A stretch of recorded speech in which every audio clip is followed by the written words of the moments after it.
اور کیا بال یا ناخن کی کوئی ایسی مقدار ہے کہ اگر اس تک بال یا ناخن پہنچ جائیں اور نہ کاٹے جائیں تو کھانا پینا حرام ہو جائے؟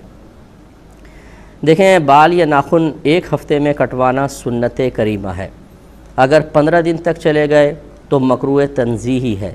مکروہ تنزیہی اس فعل کو کہتے ہیں جس کو شریعت نے ناپسند تو کیا ہو، لیکن وہ ناپسندیدگی اتنی نہ ہو کہ اس کا کرنے والا گناہگار ہو جائے۔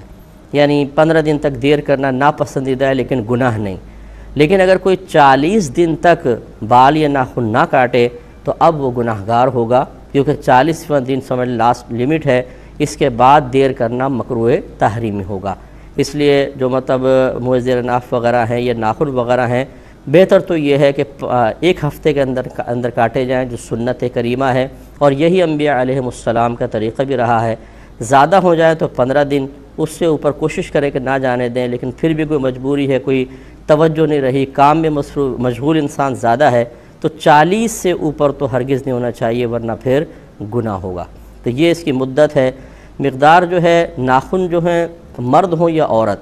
ہماری خواتین بہنیں سمجھتی ہیں شاید لمبے ناخن رکھنا ہمارے لیے شرعاً جائز ہے، کیونکہ وہ سمجھتی ہیں زینت کا سبب ہے، ہاتھ ذرا خوبصورت نظر آتے ہیں، نیل پالش وغیرہ لگاتی ہیں تو دور سے ہی بڑی خوبصورتی نظر آتی ہے۔ لیکن حقیقت یہ ہے کہ نبی کریم صلی اللہ علیہ وسلم نے ناخن بڑھانے کی ممانعت میں مرد اور عورت دونوں کو شامل فرمایا ہے۔ تو اس لیے فرمایا کہ جو لمبے ناخن رکھے گا اس میں شیطان اپنا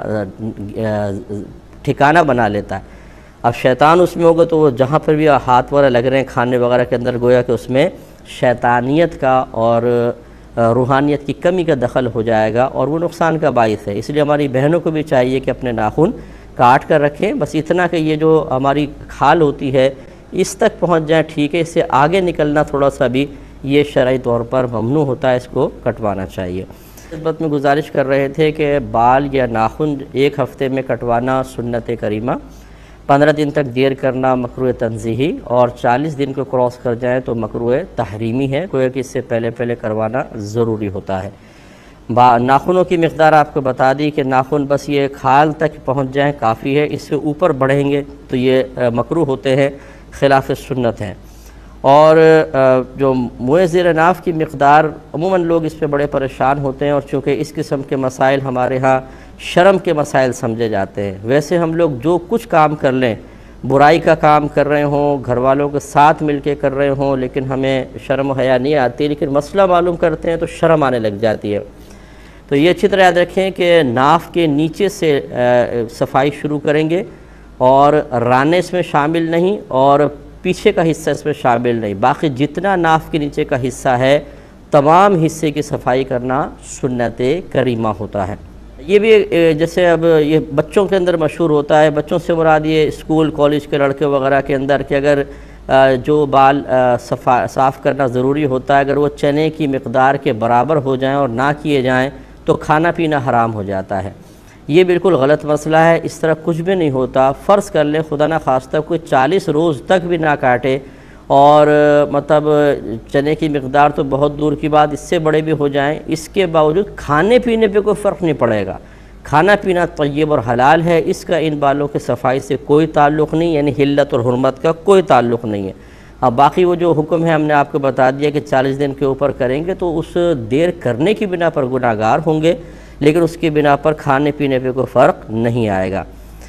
سال کی بچی ہے، وہ بعض اوقات تکیے کے اوپر بیٹھ جاتی ہے، تو میں اس کو منع کرتی ہوں، کیونکہ یہ تو گناہ ہے، تو اس لیے کیا میرا منع کرنا ٹھیک ہے یا نہیں ہے؟ اب یہاں تین باتیں ہیں۔ پہلی بات یہ کہ جو چھوٹے بچے ہوتے ہیں جب تک وہ بالغ نہیں ہوتے، وہ ان کے نام اعمال میں کوئی گناہ نہیں لکھا جاتا، وہ شرعی احکام کے مکلف نہیں ہیں، لیکن اس کا مطلب یہ نہیں ہے کہ ان کو تنبیہ نہ کی جائے، پیار محبت سے ضرور سمجھایا جائے۔ جیسے رحمت کونین صلی اللہ علیہ وسلم نے خود فرمایا، بچہ 7 برس کا ہو جائے نماز کا حکم دو، 10 برس کا ہو جائے تو مار کر نماز پڑھاؤ۔ تو اس کا مطلب یہ ہے کہ اب اگر وہ بالغ نہیں بھی ہوا تو شرعی احکام کی طرف تو اس کو لانا چاہیے، لیکن کیا اگر وہ گناہ کرتے ہیں، بظاہر جو بڑا کرے تو گناہ کہلائے، ان کے نام اعمال میں بھی گناہ لکھا جائے گا تو کوئی گناہ کا تصور نہیں۔ تو لہٰذا پہلا آپ کا یہ خیال بالکل غلط ہے کہ 6 سال کی بچی اگر تکیے پہ بیٹھ جائے تو اس کے نام اعمال میں گناہ لکھا جائے گا۔ دوسری چیز یہ ہے کہ گناہ اور نیکی اپنے پاس سے اس کا خودارہ تعین نہ کریں، ہمیشہ شریعت کا حکم معلوم کریں۔ بعض چیزیں ایسی ہوتی ہیں کہ گناہ نہیں ہوتے لیکن ہم انہیں گناہ بنا لیتے ہیں، جیسے بعض کہتے ہیں بھی برہنہ سر کھانا گناہ ہے، حالانکہ یہ کوئی گناہ نہیں ہے۔ آپ سر ڈھک کے کھائیں، اچھا ادب کی بات ہے، برہنہ سر کھا رہے ہیں کوئی گناہ نہیں ہے۔ ایسے واش روم میں بغیر ٹوپی رکھے چلا جانا، بعض کہتے ہیں یہ گناہ ہے، یہ گناہ نہیں ہے، اچھا ہے چلے جائیں،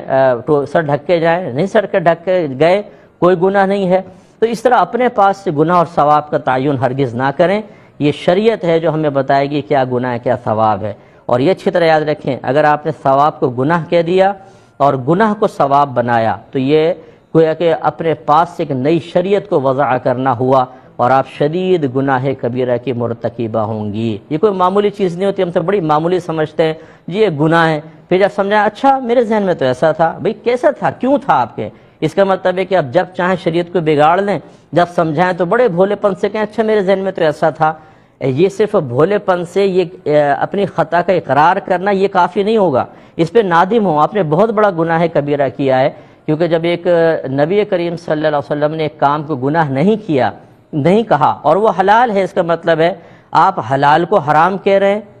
آپ ایک مباح کام کو گناہ کہہ رہے ہیں، تو یہ افتراء علی الشریعہ ہے کہ شریعت پہ جھوٹ گھڑنا، اس پر اللہ کی بارگاہ ہمیں توبہ کرنی چاہیے۔ تیسری بات یہ ہے کہ تکیہ اچھی چیز ہے، ہم اس پہ سر رکھ کے سوتے ہیں، لیکن اس کے کوئی ایسے ادب اور احترام کا حکم نہیں ہے۔ خود نبی کریم صلی اللہ علیہ وسلم سے ثابت ہے کہ آپ تکیے کو پشت پہ آپ نے لگایا ہے، تکیے پہ بیٹھنا بھی، جیسے سیدہ عائشہ نے جو پکچرز والا پردہ تھا سرکار نے منع فرمایا کہ اس کو تعظیماً نہ لگاؤ، تو آپ نے اس کو فرمایا میں نے اس کو تکیے کے اوپر چڑھا دیا اور اس پہ سرکار بعض اوقات بیٹھا کرتے تھے۔ تو لہذا تکیے کا ادب احترام یہ ہماری شریعت نے نہیں کہا کہ کریں، یہ ہمارے گھروں میں ہوتا ہے کہ چونکہ ہم سر رکھ کے سوتے ہیں تو بھی اس کا ادب احترام کر لیں، تو بعض اوقات تو پھر ہم تکیے کے بغیر بھی سوتے ہیں، کارپیٹ کے اوپر، بستر کے اوپر، تو اس حصہ بستر کا بھی احترام کرنا چاہیے، اس کارپیٹ پہ جہاں سر لگا وہاں پر بھی، اس طرح صوفے میں جب ٹیک لگائیں سر لگائیں تو اس صوفے کے اتنے حصے کا بھی بڑا ادب و احترام چاہیے، اس کا کوئی نہیں ہوتا، تکیے کا ادب و احترام ہوگا۔ تو یہ ادب احترام کرنا میں منع نہیں کر رہا ہوں، لیکن اس کو یہ سمجھنا کہ ادب احترام کرنا واجب ہے اور اس کے منافی جو بھی عمل ہوگا اس کو گناہ قرار دے دیں، یہ غلط ہوتا ہے۔ تو لہٰذا آپ تکیے کے اوپر بیٹھ سکتے ہیں، اس میں کوئی شرن حرج نہیں ہے، شریعت نے کوئی منع نہیں کیا، اس کو گناہ سمجھنا بالکل غلط ہوگا۔